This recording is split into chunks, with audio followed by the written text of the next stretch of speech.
আমরা প্রাণীকে মারি,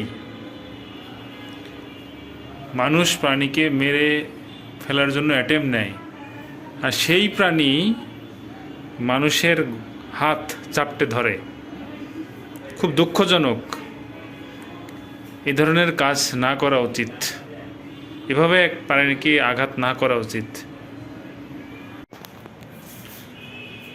একটা প্রাণী এবং মানুষের ভিতরে পার্থক্য, মানে পশু পাখি প্রাণীর কথা বলছি আমি, মানুষও তো প্রাণী। কিন্তু আল্লাহ যাদেরকে 18,000 মাখলুকাতের ভিতরে যারা অন্য, মানে যারা পশু পক্ষী অন্য প্রাণী বলি আমরা, তাদের বিষয়ে একটু বলছি। যাদের বিবেক বুদ্ধি আদৌ আছে কিনা আমার সন্দেহ আছে, যদিও এটা মানে অনেকটা বেশি কথা হয়ে যাচ্ছে, তারপর না বলে পারছি না। পশু পাখি প্রাণী এমন একটা জিনিস যা মানুষের স্ট্রেস রিলিফ করে, এবং মানুষ হিসেবে যেহেতু আমরা কথা বলতে পারছি, ওরা কথা বলতে পারে না, আমাদের চাইতে ওদের সমস্যা কিন্তু বেশি। আমাদের পেটে ব্যথা করলে আমরা বলি পেটে ব্যথা করতেছে, ভমিটিং হলে বলি ভমিটিং হচ্ছে, আরও অনেক সমস্যা আছে। কিডনি নষ্ট হলে সমস্যা, হার্টের প্রবলেম হলে যত আছে আমরা কিন্তু টেস্ট করলে বলে যাই, কিন্তু আমরা কোনো পশু পাখি এবং প্রাণীর ক্ষেত্রে কিন্তু এটা কোনোভাবে আমরা জানি না।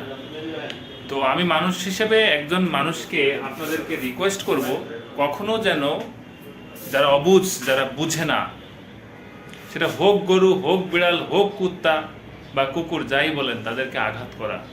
তো আমার একটা পেট আছে যেটা আপনারা দেখতে পাচ্ছেন, এই পেটটাকে, ওর নাম হ্যামি, তো আমি আদর করে ওকে হ্যামলেট বলে ডাকি, খুব আদরের। তো ও আমার কোলের ভিতরে ঘুমায়, সবার বিনোদনের একটা পার্ট, এবং খুব নার্সিং করি। তো আজকে যখন সকালবেলা ওকে গোসল করালাম, গোসল করানোর পরে ছেড়ে দিলাম, ও যদিও নিচে যায় না, 6 তলা থেকে নিচতলা যায় না, তারপরও ওকে কেউ একজন বাড়ি দিল বা মেরে ফেলার জন্য একটা অ্যাটেম্প নিল। তো আমি আপনাদেরকে দেখাচ্ছি যে অ্যাকচুয়ালি তাকে কিভাবে অ্যাটেম্প করা হয়েছিল।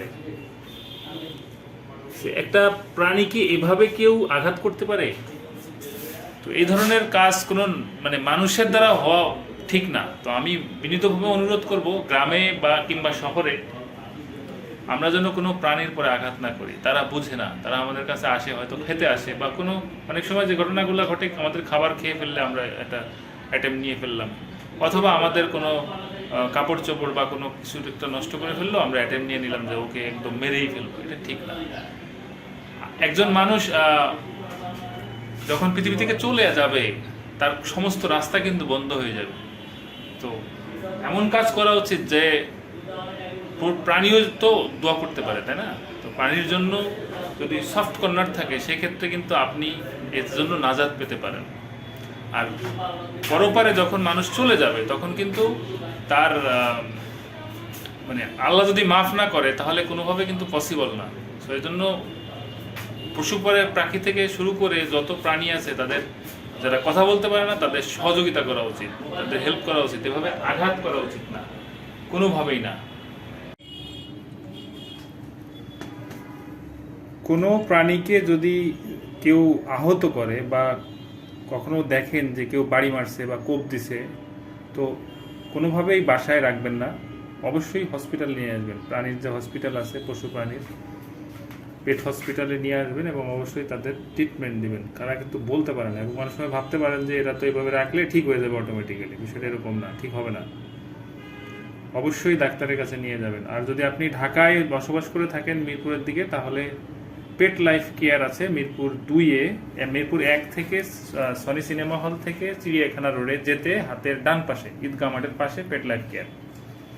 তো এখানে আপনি নিয়ে আসতে পারেন, এখানে এক্সপার্ট আছে, এক্সপার্টদেরকে দেখিয়ে আপনি আপনার পেটের জন্য যে সেবা প্রয়োজন, সেটা আপনি এখানে নিতে পারেন।